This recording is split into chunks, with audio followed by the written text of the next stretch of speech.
একে 0 10, তাই তো?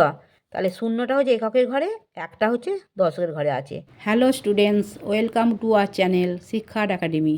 আজ আমরা কাঠিতে বল বসাই। মিলি 10টি আম কুড়িয়েছে, রঙিন বল ও কাঠি দিয়ে সে গুনব। তাই আর একটা নতুন কাঠি দরকার। এই নতুন কাঠির নাম দিলাম দশক কাঠি বা দশক ঘর। তাই 10টি লাল বলের বদলে একটি হলুদ বল নিলাম। দেখো, একক কাঠিতে 9টির বেশি লাল বল রাখা যাচ্ছে না। কেন? 1 থেকে 9 পর্যন্ত সংখ্যা হচ্ছে একক। হ্যাঁ, যাই 10 হয়ে যাবে, একে 0 10, তার মানে ওটা একক আর দশক দুটো সংখ্যা নেই। তাই 1 থেকে 9 পর্যন্ত সংখ্যা যেহেতু একক, তাই 9টাই মাত্র বল রাখা যাবে। দেখো, 1টা 2টো 3টে 4টে 5টা 6টা 7টা 8টা 9টা, তাহলে 9টা বল রাখা হয়েছে। এখানে দেখো, 9টা বলের বদলে একটা হলুদ বল নিয়েছে। এখানে 10টা ফুল আছে। হ্যাঁ, একে 0 10, তাই তো?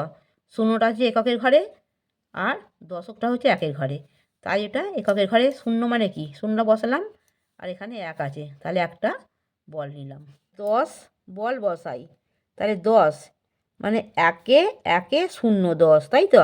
তাহলে 0টা হচ্ছে এককের ঘরে, একটা হচ্ছে দশকের ঘরে আছে।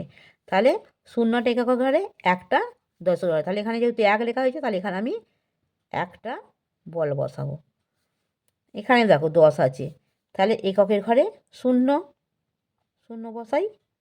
আর এখানে 1 আছে, একটা ঘরে বল আছে। দেখো, তাহলে আমি এখানে 1 বসালাম, তাহলে একে 0 10 হয়ে গেল। দেখো 10।